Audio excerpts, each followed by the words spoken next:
반갑습니다. 송재준입니다. 대선이 코앞에 앞두고 있는 이 시점에서 많은 분들이 걱정하고 계시는 거는 당연히 이재명이가 대통령이 되지는 않을까라는 겁니다. 그런데 제가 오늘 영상을 통해서 말씀드리고자 하는 것은 우리가 벌써부터 이런 패배주의에 빠져 있어서는 안 된다라는 거예요. 대선은 분명히 아직까지 한 달 정도, 한 달 조금 더 넘게 시간이 남아 있습니다. 물론 이제 현실적으로 봤었을 때 많은 여론조사 결과를 보면은 뭐 언론들이 그렇게 떠들어대느라 바쁘죠, 그렇죠? 이재명이 압도적인 1위다, 무슨 뭐 처음으로 뭐 40%를 넘었다, 뭐 어쩌고저쩌고 나오는데 거꾸로 한번 좀 생각을 해보자고요. 지금이 보수 정부가 어떤 상태입니까? 그렇죠. 윤석열 대통령이 계엄을 하고 그 이후에 탄핵이 돼가지고 지금 완전히 멸망하다시피 되어 있는 그런 상태입니다. 그럼에도 불구하고 이재명의 지지율은 40%를 넘었다라고 저렇게 자축을 할 만큼 들떠 있거든요. 거꾸로 생각하면 뭐겠습니까? 우리가 진짜 이 지경이 됐음에도 불구하고 이재명이는 겨우겨우 해가지고 40%를 넘긴다라는 뜻인 겁니다. 실제로 제가 몇 번이나 말씀을 드렸습니다만 이재명의 뭐 갤럽에 대한 그런 여론조사 결과를 보게 된다면 사실상 대한민국 국민들 가운데 35% 정도 거기서 뭐 3%뭐 늘고 줄고 뭐 이런 거에 사실 뭐 큰 의미가 없죠. 그렇죠? 그 정도만이 이재명에 대한 압도적인 지지층 이른바 개딸인 사람들인 것이고 그거를 제외한 65%의 사람들은 충분히 우리가 뭘 할 수 있습니까? 적어도 이재명한테 표를 주지 않게끔 만들 수 있습니다. 무슨 근거를 가지고 그런 얘기를 하냐라고 한다면 제가 MBC 자료를 갖다가 하나 좀 보여드리겠습니다. 자, MBC 같은 경우는 이번에 이런 여론조사 결과를 내놨습니다. 일단 기본적으로 대선 후보에 대한 적합도를 묻는 것인데 왼쪽에 제가 상단에 깨알같이 나와 있습니다만 이재명의 적합도가 몇 프로입니까? 42%죠. 국민의힘 같은 경우는 16, 15, 12, 8 한동훈, 홍준표, 김문수, 안철수 이런 지금 순서로 되어 있는데 요거를 통해 가지고 제가 지금 말씀드리고자 하는 게 뭐냐? 간단한 거예요. 한동훈, 홍준표, 김문수, 안철수 요 네 사람을 지금 합치면 몇 퍼센트가 됩니까? 31에다가 43에다가 51 정도가 나오게 되죠.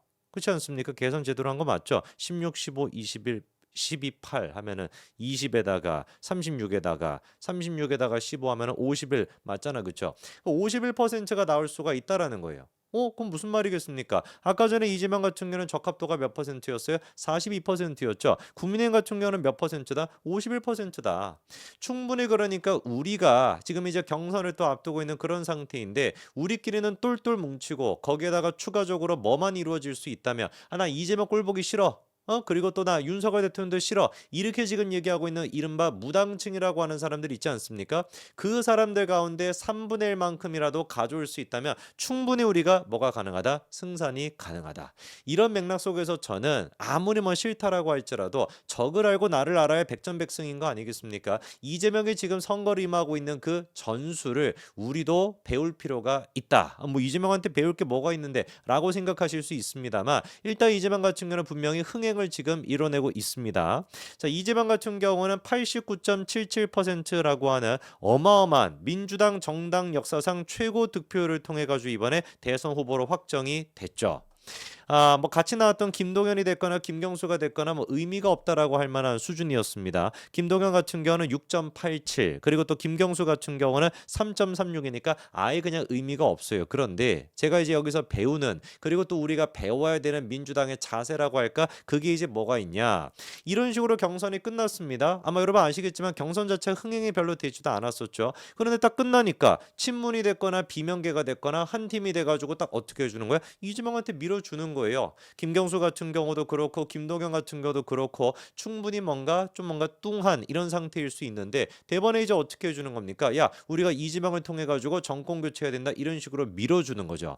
특히나 눈에 띄는 게 비명계의 대표 주자 개인적으로는 아마 억한 감정이 미친 듯이 강할 이른바 비명 행사의 주인공이었죠. 그렇죠? 박용진 같은 애들도 어떻게 되는 겁니까? 딱 하는 얘기가 이런 얘기인 거죠. 박용진한테 대선 선대위 합류를 제안하겠다. 그래서 당내 통합부터 시작하겠다. 딱 이런 입장이 나오는 것인데 물론 박용진이가 받아들이지 안 받아들이 아마 받아들일 것 같아요. 제가 봤을 땐 큰 문제 없이 이런 모습 자체가 우리한테 좀 필요한 모습 아닐까요? 우리끼리 같은 경우는 막 경선 기간 동안에만 치고받고 싸울 수는 있다라고 할지라도 거기에서 한술 더 떠가지고 니 죽고 나 살자 뭐 이런 식으로 되는 게 아니라 나 절대로 안 볼 거야 니는.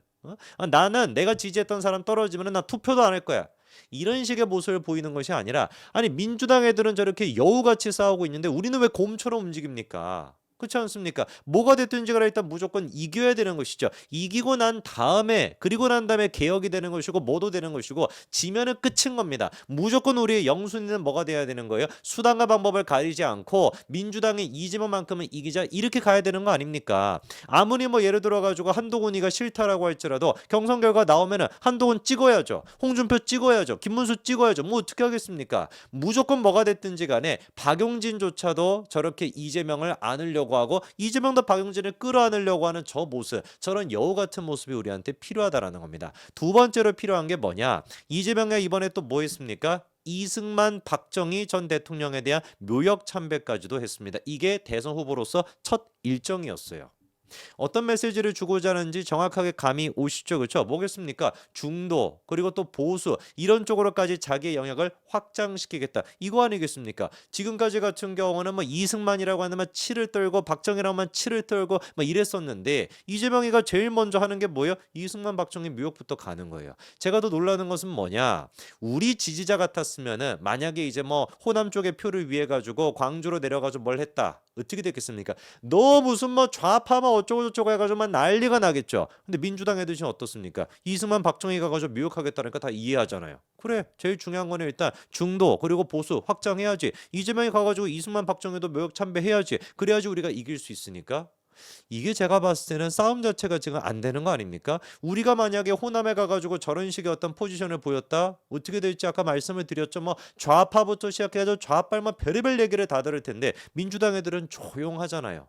저게 쟤네들의 저력 아닌가. 승리하기 위해서라고 한다면 자기의 모든 것까지 다 내던질 수 있는 저런 어떤 의지가 우리한테 부족한 거 아닙니까? 이재명이 지금 신났습니다. 아예 그냥 뭐까지 합니까? 보수 접촉이라 그래가지고 정규재 선생님과 조갑제까지도 비공개 만찬을 가졌다라고 하는데 이 자리에서 나온 얘기가 보수 진보를 가리지 않고 일 잘하는 사람을 기용하겠대. 대통령이 되면 이념이 섞인 문제는 일체 미뤄두려고 한다. 먹고 살기 바쁜데 무슨 이념 타령이냐. 친일파 문제나 과거사 문제도 모두 덮으려고 한다. 이런 얘기를 지금 이재명이 했다라는 겁니다. 물론 이제 개인적으로는 정규재 선생님이나 조갑재 선생님 같은 보수의 어른들이 이재명한테 저렇게 놀아난다라는 거에 너무 참 비극을 느끼고 참 참담한 심정을 제가 느낍니다. 그럼에도 불구하고 이재명이 하는 게 참 여우 같다. 정말 진짜 그 여우같이 선거는 잘 치르는구나 그런 생각이 듭니다. 여러분들은 좀 어떤 생각이 드십니까? 친일파 문제 이런 거를 다 덮어놓겠다 이런 얘기를 했었을 때 어떤 생각이 드세요? 우리 같은 사람들은 당연히 정말 하나만 한 소리다라고 생각하지만 정치에 관심 없는 사람 과연 그렇게 볼까요? 이재명이 약간 극단적인 사람인 줄 알았는데 아닌가 보네 이런 생각이 되지 않겠습니까? 왜 우리는 못하는 거죠? 민주당 지지자들이 이재명이가 친일파 문제니 과거사 문제니 이런 거 덮어놓으려고 한다라고 했었을 때 이재명한테 막 돌을 던집니까? 너 미쳤냐? 너 보수가 됐냐? 무슨 뭐 저기 뭐 내란 동조가 그렇게 됐냐? 이럽니까? 아니에요. 이재명이 저렇게 하는 것은 선거를 이기기 위해서 하는 건가 보다라고 생각하고 다 동의가 되지 않습니까? 우리도 저런 식의 여우 같은 민첩감과 교활함이 있어야 선거를 치를 수 있는 거 아닐까요? 이재명이 지금 신났습니다. 보니까 뭐 반도체법 제정, 반도체에 대한 얘기까지도 하고 있고요. 그리고 또 아예 뭐까지 합니까? SK 하이닉스까지도 저렇게 방문하고 있습니다. 우리한테 필요한 지금 선거를 치르는 자세는 뭘까요? 아까 여론조사를 통해서 말씀을 드렸습니다만 충분히 우리 이길 수 있습니다. 우리끼리는 절대로 분열해서는 안 되고 이재명도 싫고 윤석열도 싫다라고 얘기하는 이 중간에 있는 사람들의 3분의 1만큼이라도 확보하더라도 충분히 우리는 승리할 수 있습니다. 이재명에는 그걸 알고 있기 때문에 3분의 1을 확보하기 위해 가지고 저렇게 지금 부단히 노력하고 있는데 우리는 과연 어떤 모습을 보이고 있는지 질문해 봐야 되는 건 아닐까 싶습니다. 여기까지 말씀드리겠습니다. 감사합니다.